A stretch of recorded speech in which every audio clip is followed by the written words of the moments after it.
Translation and purport by His Divine Grace Srila A.C. Bhaktivedanta Swami Prabhupada Srila Prabhupada Ki. After Nityananda Prabhu, the greatest branch is Virabhadra Gosai, who also has innumerable branches and sub-branches. It is not possible to describe them all. Purport. Srila Bhaktisiddhanta Saraswati Thakur describes Virabhadra Gosai as the direct son of Srila Nityananda Prabhu and disciple of Janvadevi. His real mother was Vashuddha. In the Gauraganodesha Deepika, verse 67, he is mentioned as an incarnation of Kshirodakshai Vishnu. Therefore, Virabhadra Gosai is non-different from Sri Krishna Chaitanya Mahaprabhu. Therefore, in a village of the name Jhamatpur in the district of Hooghly, Virabhadra Gosai has a disciple named Yadunath Acharya, who had two daughters, a real daughter named Srimati and a foster daughter named Narayani. Both these daughters married, and they are mentioned in Bhakti Ratnakar, chapter 13. Virabhadra Gosai had three disciples who are celebrated as his sons, Gopijana Vallabh, Ramakrishna and Ramachandra. The youngest, Ramachandra, belonged to the Shandilya dynasty and had the surname Vatavoyal. He established his family at Kadadaha, and its members are known as the Goswamis of Kadadaha. The eldest disciple, Gopijana Vallabh, was a resident of a village known as Lata, near the Manakar railway station in the district of Burdwan. The second, Ramakrishna, lived near Maladaha, in a village named Gayeshpur. Srila Bhaktisiddhanta Saraswati Thakur notes that since these three disciples belonged to a different gotra or dynasties, and also had different surnames and lived in different places, it is not possible to accept them as real sons of Virabhadra Gosai. Ramachandra had 4 sons, of whom the eldest was Rama Madhav, whose third son was named Yadavendra. Yadavendra's son was Nandakishore. His son was Nidhi Krishna. His son was Chaitanya Chanda. His son was Krishna Mohan. His son was Jagan Mohan. His son was Vrajanath. And his son was Shyama Lal Goswami. This is the genealogical table given by Bhaktisiddhanta Saraswati Thakur for the descendants of Virabhadra Gosai. Om Jnanatimirandasya Jnananjana Shalakaya Chakshurunmilitam Yena Tasmai Shri Gurave Namaha. Shri Chaitanya Manobishtam Stapitam Yena Bhutale Swayam Rupa Kadamayam Dadati Swapadantikam Vandeham Shri Guru Shri Yuta Padakamalam Shri Gurun Vaishnavamscha Shri Rupam Sagrajatam Sahagana Raghunatham Vitam Tvam Sajivam Sadvaitam Savadutam Parijana Sahitam Krishna Chaitanya Devam Shri Radha Padan Sahagana Lalita Shri Vishakham Vitamscha. He Krishna Karuna Sindho Deenabandhu Jagatpate Gopesha Gopika Kanta Radha Kanta Namostute Tapta Kanchana Gaurangi Radhe Vrindavaneshwari Vrishabhanu Sute Devi Pranamami Hari Priye Pancha Kalpa Tarubhyascha Kripa Sindhubhya Evacha Patitanam Pavanebhyo Vaishnavebhyo Namo Namaha. Shri Krishna Chaitanya Prabhu Nityananda Shri Advaita Gadadhara Shri Vashadi Gaura Bhakta Brinda. Hare Krishna Krishna Krishna Hare Hare Hare Rama Rama Rama Hare Hare. Hare Krishna. So I beg for the blessings of all the assembled Vaishnavas that I can speak something which is beneficial for everyone concerned. So the verse today is on Virabhadra Goswami, and it's a personality who we don't hear very much about really. And actually, upon doing some research, whether it's the CC or Chaitanya Bhagavat, etc., there's not a great deal which is described about Virabhadra Goswami. There's a little information which is available, at least according to my research. There's some information available in Bhakti Ratnakar, which Prabhupada mentions here, about Virabhadra Goswami and his family lineage. In particular, it describes how Virabhadra Goswami was, of course, he was the son of Lord Nityananda, which I think most people know. And he had 2 wives. Actually, it's described that his guru was Janava Devi. So we won't get into the whole issue of women gurus, but of course, this is one of the points which is a very valid point as to why Vaishnavis should be able to give Diksha, is that there is a precedent for it in our lineage. Actually, there are a number of female gurus in our heritage, and one of them, and the most prominent, is probably Janava Devi. So she was actually the guru of Virabhadra Goswami. And one day she walked into the house of Yadunathacharya. And he wasn't a devotee at the time, but she preached to him, and she preached to him so powerfully, so effectively, that he also became a devotee. And so did his family. So he had 2 daughters, and they were called Srimati and Narayani. So Janavadevi arranged for the marriage of these 2 daughters with her disciple, Virabhadra Goswami. And so these 2 daughters of Yadunathacharya, they became the wives of Virabhadra Goswami, and they in turn took initiation from Janavadevi. So she actually had many, many disciples. It's interesting, just going forward a little, I think Neela Madhaprabhu is giving class tomorrow, but I'm sure he'll forgive me. Text 11 describes something very interesting. Text 11 says, "It is by the glorious mercy of Sri Virabhadra Goswami that people all over the world now have the chance to chant the names of Chaitanya and Nityananda." So this is very interesting. It is by the glorious mercy of Sri Virabhadra Goswami that people all over the world now have the chance to chant the names of Chaitanya and Nityananda.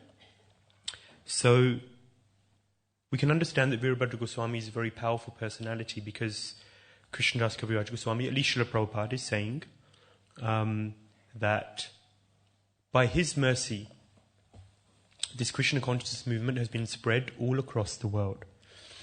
So the lineage from Nityananda Prabhu, from Chaitanya Mahaprabhu, the Gaudiya Vaishnava Sampradaya, is being carried over by Srila Prabhupada. And he's the one who 50 years ago came to the West and spread this Krishna consciousness movement across the world.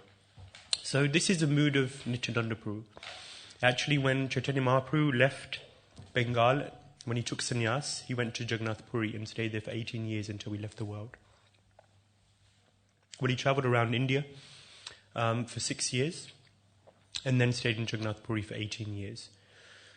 But when Chaitanya Mahaprabhu left, he instructed Lord Nityananda to stay in Bengal and to preach. So this was the instruction for Lord Nityananda Prabhu. And so Nityananda Prabhu would go door to door, and he'd knock on the door. Who's done door to door here? Door to door book distribution. Because there's some of you.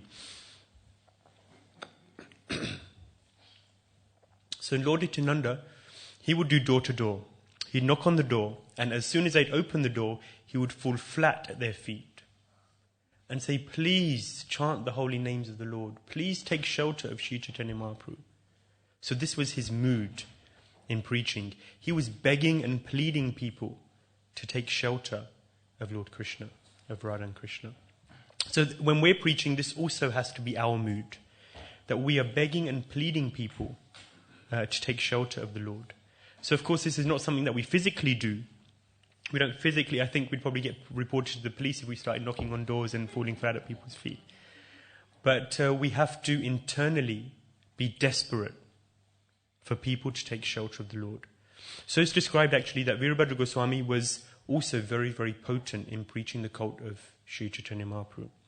the cult of Krishna consciousness, because he took the mood from his father, from Lord Nityananda Prabhu. There's one pastime which is in relation, of course, today is the disappearance day of Srila Krishnadas Kaviraj Goswami, Raghunath Bhatt Goswami and Raghunath Das Goswami. So once Lord Nityananda, there was a great devotee of Lord Nityananda and his name was Miniketana Ram. This pastime is described in Adi Leela 5, the 5th chapter. So Miniketana Ram was a great devotee of Lord Nityananda. He was absorbed in ecstasies constantly. And he was also externally manifesting his spiritual form as a cowherd boy. So one day he walked into the home of Krishnadas Kaviraj Goswami, and he was staying there for some time. And many, many devotees came to see this great personality and take his association and take some guidance and some instruction in Krishna consciousness. So one of the people that came, actually not necessarily to take his association, but one of the individuals that was in that assembly was a priest called Gunarnava Mishra. And he wasn't a devotee of the Lord. And he actually, when he came, he didn't pay his respects to Miniketana Ram. Miniketana Ram was a great, great devotee of the Lord. And so naturally, everyone who comes should pay their obeisances, should offer some sweet words, some words of glorification for such a personality. But he didn't even recognize he didn't even pay any respects to Miniketana Ram. So Miniketana Ram saw this individual, and he wasn't affected by the fact that he wasn't offered respects.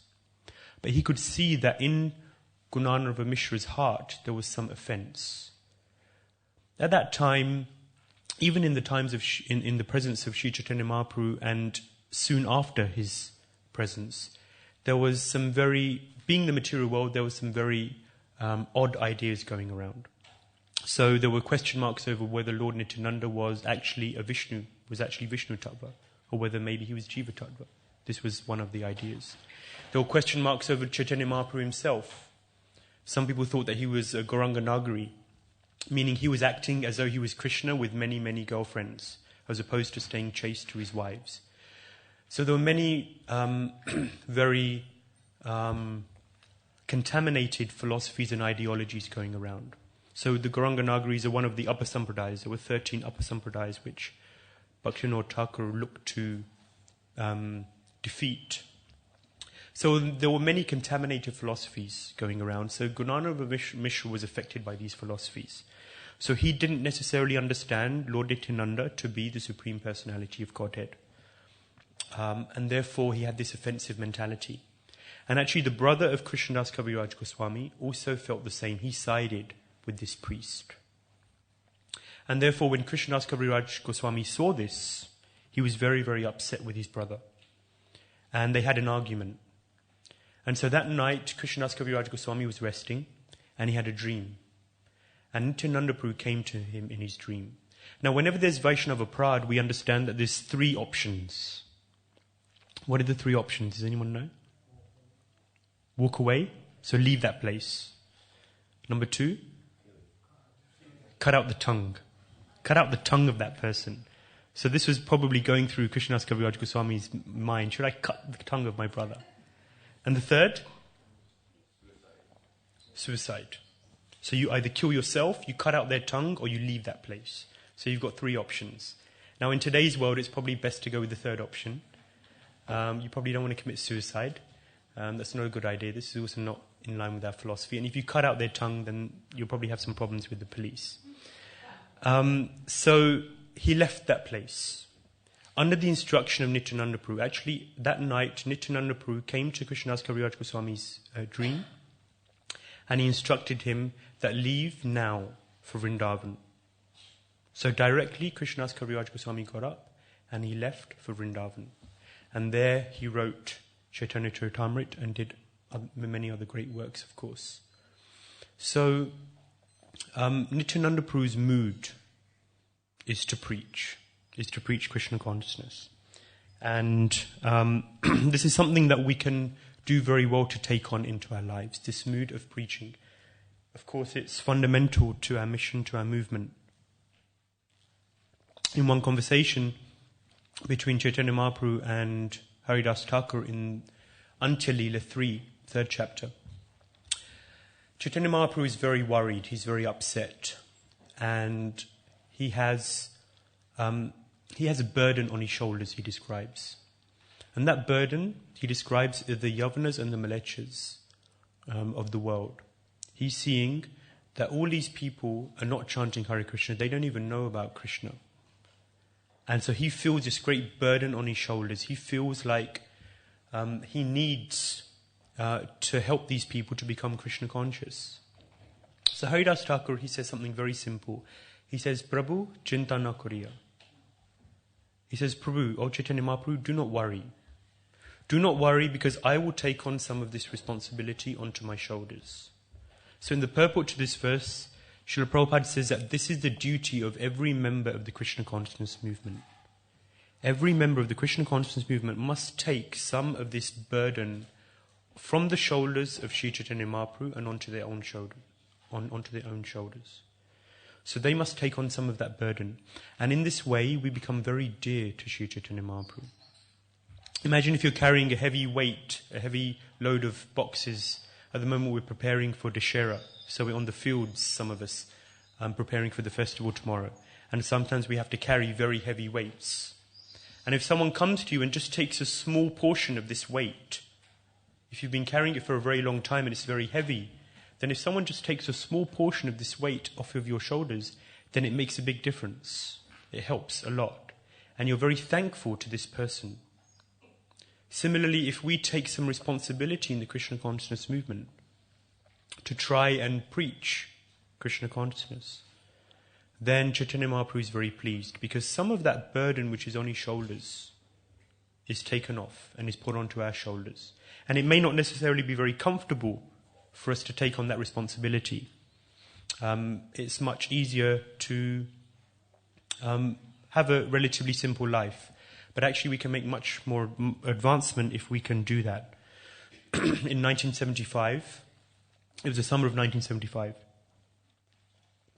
and in Los Angeles, the devotees in the BBT, that was the BBT headquarters at the time, it was the world headquarters for the Bhaktivedanta Book Trust, they had just installed state-of-the-art printing machinery.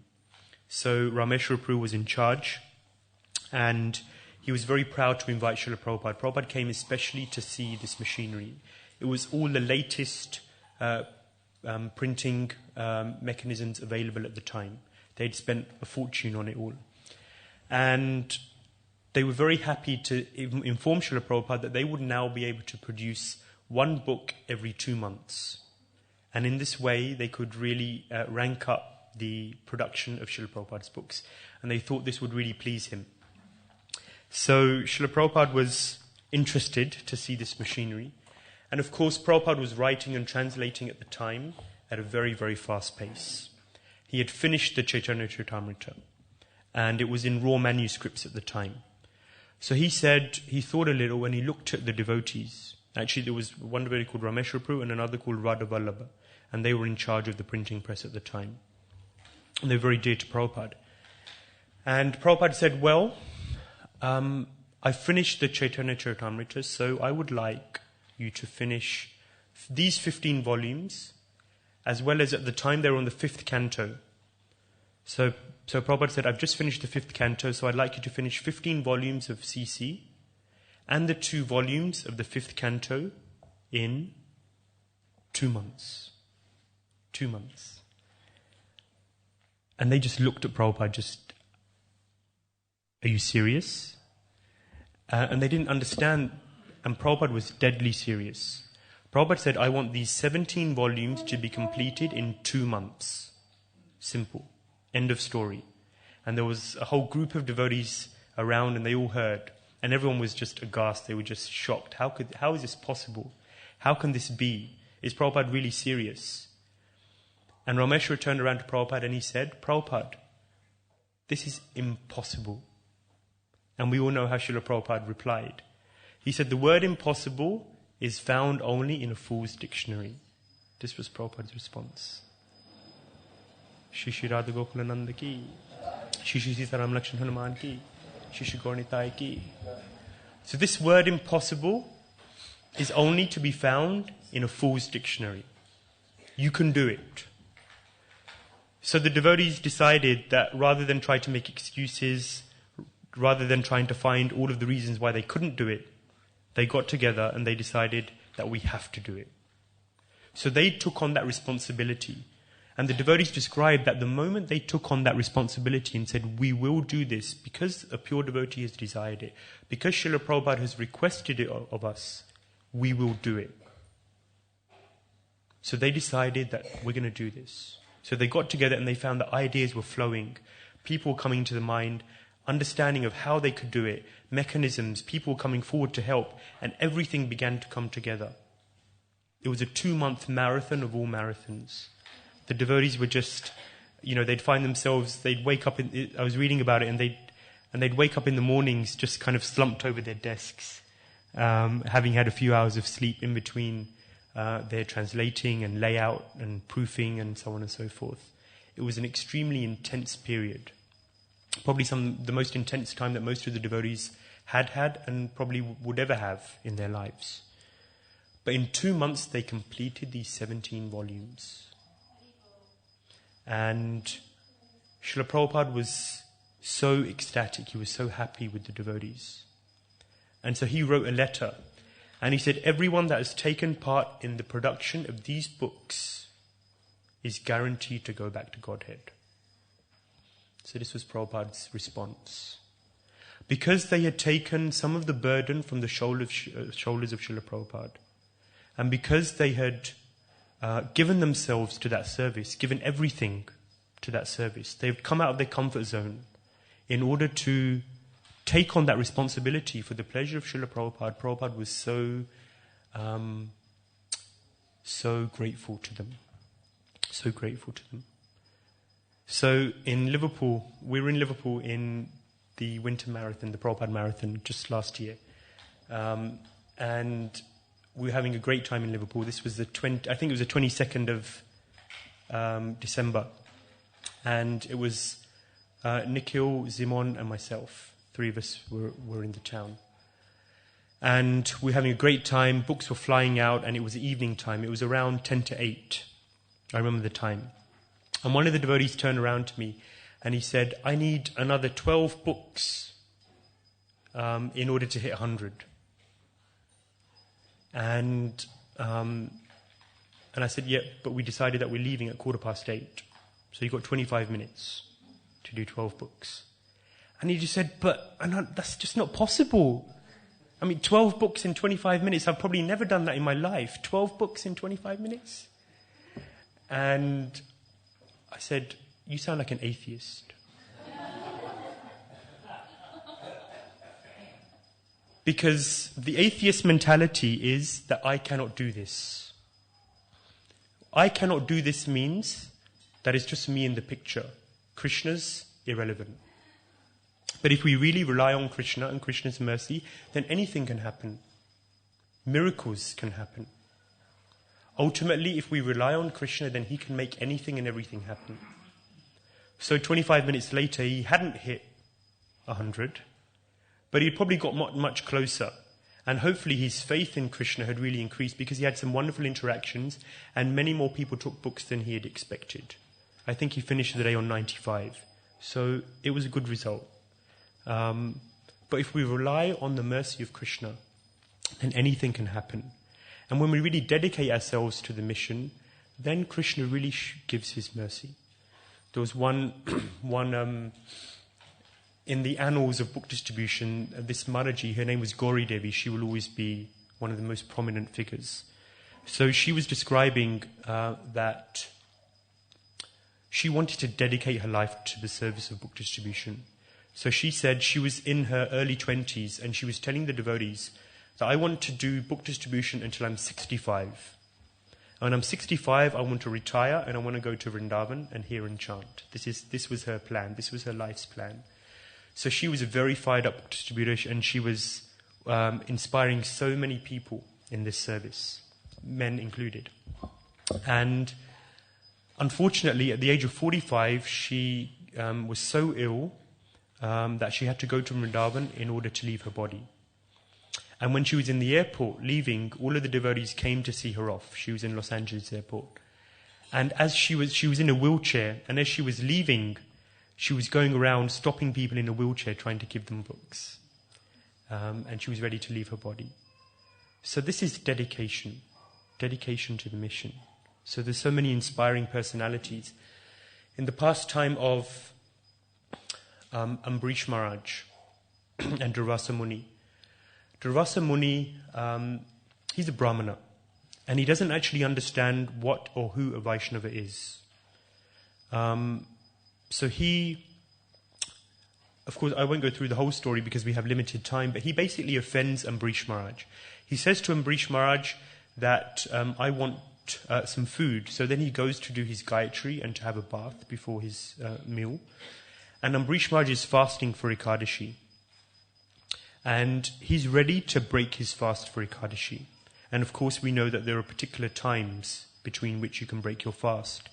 And the time gap was coming to an end. So he thought, what shall I do? Shall I break my fast or shall I not break my fast? So he consulted the Brahmanas, and after consulting them, he understood that there's a Shastric injunction that says if you take a spoonful of water, this is like breaking your fast and like not breaking your fast at the same time. So under their guidance, he took just a spoonful of water. But Ambarish Maharaj is a very powerful Durvasa Muni is a very powerful personality. So he could understand that his host, Ambarish Maharaj, had taken something without his presence. The etiquette is that you serve your guest first. So Durvasa Muni stormed to the palace of Ambarish Maharaj and said to him, "What are you doing? Is this how you serve your guest? I'm Durvasa Muni. These are my 10,000 disciples. How is it that you feel yourself so qualified, you sense-gratifying king? How is it that you feel that you can take something before me?" So he took some hair from his head and he threw it to the floor, and a fiery demon emerged. And that demon began to go after Ambarish Maharaj. But Ambarish Maharaj was a pure devotee of the Lord. So Krishna explains, Kauntaya pratijanihi name bhakta pranashyati, that the Lord always protects his devotees. So Lord Vishnu came to his rescue. He took his Sudarshan Chakra and he killed the fiery demon and chased after Durvasa Muni. Durvasa Muni went to Lord Brahma and asked for help. Lord Brahma said, "I can't help you."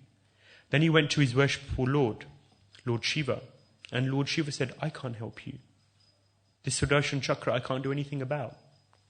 So then he fell flat at the feet of Lord Vishnu and apologized to Lord Vishnu and said, "I'm so sorry, please take your Sudarshan Chakra away." And so in the 9th canto, there's a wonderful discussion. 9th canto, 4th chapter, there's a wonderful discussion between Ambarish Maharaj, between Durvasa Muni and Lord Vishnu. And in this conversation, Lord Vishnu sees that Durvasa Muni doesn't actually understand who is a Vaishnava and how special the Vaishnavas are, how special the devotees of the Lord are. So Lord Vishnu looks to educate Durvasa Muni. And he describes, Durvasa Muni asks him, "Why is it that this Ambarish is so dear to you? What's so special about him? He's a king. He's absorbed in sense gratification. He has so much opulence around him. What is so special about him?" So Lord Vishnu describes that you have no idea. Because these devotees of the Lord who are in the material realm are so special. Because they're having to deal with so many adversities, so many difficulties, so many austerities. And still, they're remaining fixed in devotion to me. And Lord Vishnu, in this conversation, he cites the example of Prahlad Maharaj. He says, Prahlad Maharaj is my pure devotee. He's absorbed in remembering me, always. And he's undergoing so many adversities. He had his demoniac father who tried to kill him on so many occasions, tried to take him away from my worship. And then when he could receive a benediction from Lord Nrsingadev, Prahlad Maharaj says, "I don't want anything. I don't want any material opulence. All I want is that I can remain your devotee birth after birth. And if you're feeling kind, please forgive my father and allow him to become a devotee as well." Ultimately, it's described in the Brihad Bhagavatamrita that Prahlad Maharaj decides to take the kingdom. He decides to take the kingdom of his father, Hiranyakashipu. This is the benediction from Lord Nrsingadev. And so it can be confusing. Why is it that Prahlad Maharaj took the kingdom from Nrsingadev when he had said no, that he doesn't want anything on the material platform? And it's described, Sanatana Goswami describes that the reason he took the kingdom is because that kingdom would give him great facility to preach the fallen conditioned souls. And therefore, Prahlad Maharaj takes this kingdom and utilizes it in order to preach Krishna consciousness to the world, and very effectively so. So Lord Vishnu, in this conversation between Durasa Muni and himself, describes Prahlad Maharaj and says that this personality, Prahlad Maharaj, is so dear to me because he is undergoing so many difficulties and so many austerities. And therefore, he's very, very dear to my heart. And therefore, I'll always protect him. And therefore, I'm protecting Amrish Maharaj because he is also undergoing so many difficulties and austerities, living in the material world and remaining my devotee. So we can see that the Lord is very, very grateful. He appreciates our efforts. In particular, he appreciates our efforts in our sadhana. Our sadhana is very, very potent because it gives us a certain purity, which actually no one else has. Devotees of the Lord are gleaming, they're shining, they have a very powerful aura, and some people can pick up on these things. I was in Denver a few months ago, Denver, Colorado in America, and the devotees were telling me a story. They were saying that a few months before that, earlier on in this year, there was a tour of the devotees from Mayapur, and they've been raising funds for the temple of the Vedic Planetarium. And there was a tour around the US where they were taking the paduka, the shoes of Lord Nityananda, around the US and trying to raise funds for the temple. So this was headed up by Janani Maspru. And so there was a party of devotees around the Denver temple who were outside, and they were waiting for the devotees to arrive. So there was a huge kirtan going on. All of the devotees were jumping and dancing very ecstatically, as we do. And the Denver temple is on the corner of a road. So one road is very quiet, but the other road is a one-way road which is very busy, and there's many, many cars going up and going down the road very, very regularly. And one lady, she wrote in that evening, and she said, today, I was going down the road, and I stopped by and I pass your temple every day on my way home from work. But today was different. Somehow the traffic light stopped me. So I stopped outside the temple and I just saw all of you devotees. And you're all jumping and dancing so ecstatically. And it was so powerful. And something was happening in my heart and I just felt like crying, she said in her email. And she said, and then one of the monks, he was wearing orange robes. He just smiled at me and he waved. And she said, when he smiled at me, I was just, this ecstasy just took over my heart. My heart was jumping and dancing. And I just felt like getting out of the car and joining you all. And she said that it was just an amazing experience. And she said, please tell me how I can learn more about what you do, what you guys are all about, and how maybe I can help out. How can I learn more? And when can I visit your temple and actually have a look around? So this was her email. And I was reflecting, we were reflecting that the purity of the devotees is very, very special. When we're living with devotees, we don't actually see or realize how special the devotees are. We almost get used to the fact that, okay, devotees are chanting Hare Krishna, they're reading Srila Prabhupada's books, they're practicing various austerities in their lives. They're just ordinary, like the rest of us. But actually, people see and they feel this purity. They feel this something very special. And this is how empowerment comes, through sadhana. It's described that when the gopis, when they become bereft of Krishna, when Krishna leaves them, then they begin to enact Krishna's pastimes. So in Divine Madness, Divyamad, they begin to enact his various pastimes. So sometimes it's killing a demon, sometimes it's his pastimes with his parents, sometimes with his friends, and sometimes with the gopis. And one pastime that they love to enact is a pastime of Krishna lifting Govardhan Hill, with his small finger on his left hand. And when they're enacting this pastime, Vishwanath Chakravarti Thakur, he describes in the commentary that while they're enacting this pastime, they're so absorbed in thoughts of Krishna that they actually gain the power to actually lift up Govardhan Hill itself, themselves as well. So this is how empowerment works. Because they bring Krishna into their hearts in such a deep way, they gain the power, the potency of Krishna. So similarly, if we're meditating on Krishna, then we also become very attractive, not because of ourselves, but because of Krishna. And so we become very attractive to the conditioned souls, to people out there. So the more that we can bring Krishna into our hearts in a real and genuine way, the more we become very attractive to the people. And then preaching becomes easy, because we have, to some degree, the potency of Krishna. And through our sadhana, it's said in the first canto, second chapter, 7th verse, it says, Vasudeve Bhagavati Bhakti Yoga Prayojitaha Janayati Ashu Vairagyam Jnanam Chayad Ahetukam. That practicing devotional service brings causeless knowledge and detachment. It's very potent, it's very powerful. So if we can be very detached in our preaching, people also feel that. When we're attached, people also feel it. They may not realize it. Often it's a subconscious understanding. But they can see that this person wants something from me. Because if we're attached, then it is for me. Because if you're attached to giving a book and taking a donation, then it's all about me. It's all about me giving them the book and me taking a donation and me reporting the score at the end of the day and everyone saying Jai. So this is something that we have to try and get rid of. We have to become detached. Detached from the result. Because when we're stopping someone on the street, there's two main things that they're worried that we'll take. Number one is their time, and number two is the money. So they're full of fear. They're full of fear. So somehow we have to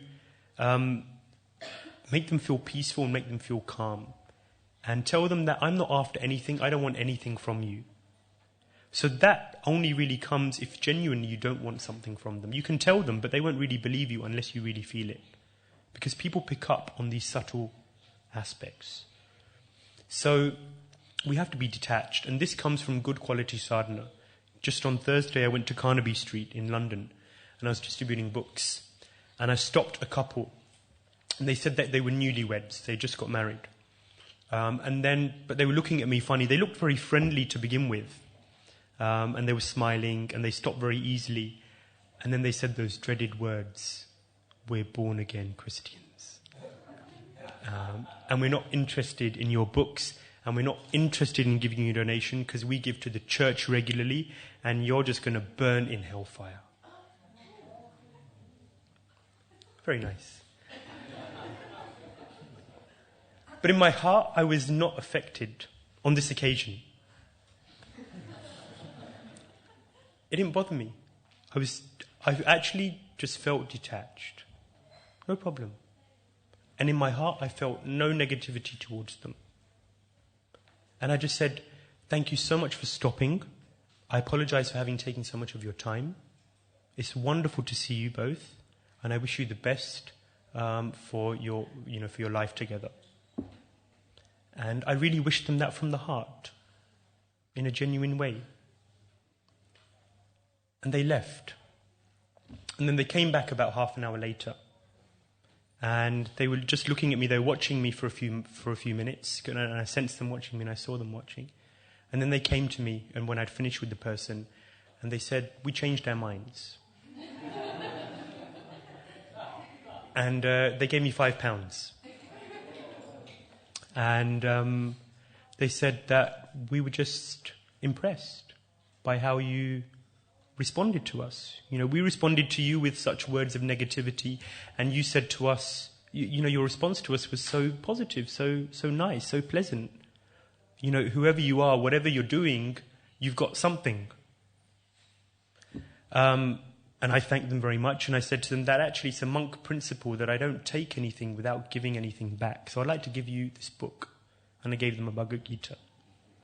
And they actually accepted it. And I have faith that they're not going to burn it.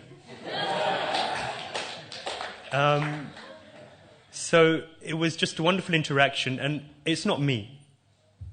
I understood and I know that it wasn't me, but it's the process of Krishna consciousness. If we practice devotional service properly, and on that morning maybe I tried to do a few good mantras, but if we practice devotional service properly with our hearts, then this process works. It brings causeless knowledge to understand that actually I'm here to give people something. On Sankirtan, on book distribution, like on Harinam, many devotees love Harinam.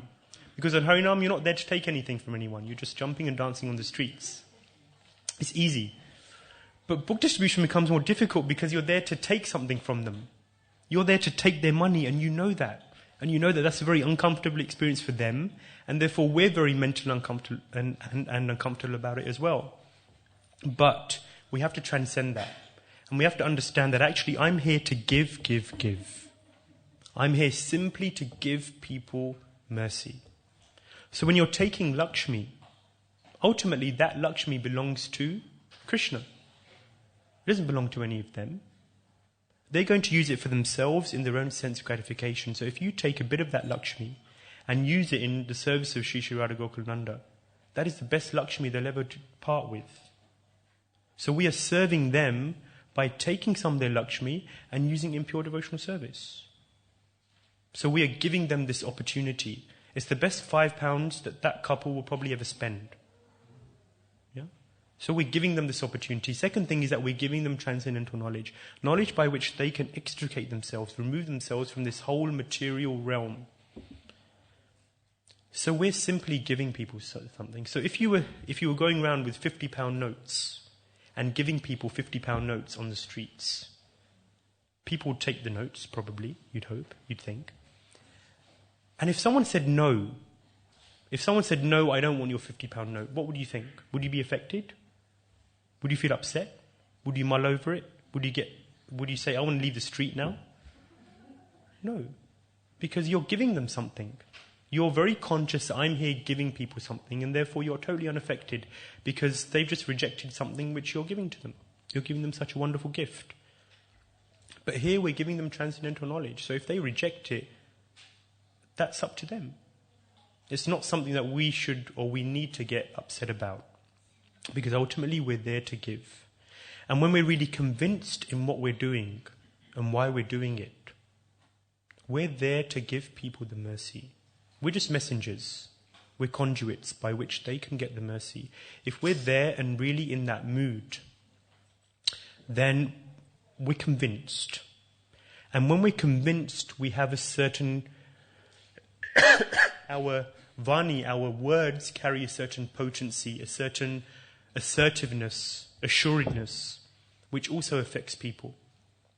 If you go up to a person and you say, "Hi there, I'm a monk and I'm kind of thinking about giving you this book and it's very interesting," you're not going to convince anyone because you're not convinced yourself. The most effective salespeople, the most effective politicians, the most effective people in this world are those who are really convinced about their products. There's one man called Ziggy Ziglar. Very funny name, Ziggy Ziglar. Has anyone heard of Ziggy Ziglar? He did these videos talking about selling, the science of selling. And he was giving a series of steps as to how to sell something. And the first point that he made in this video was that you have to be convinced about your product. Whatever you're selling, whatever you're trying to give anyone, you have to be convinced about it. If you're not convinced, then how are you going to ever convince anyone else? So we have to be very convinced, and in that way, our vani and our whole countenance, our whole mood has a certain potency and a certain ability to convince others. I'm going to stop there and see if there's any questions or comments.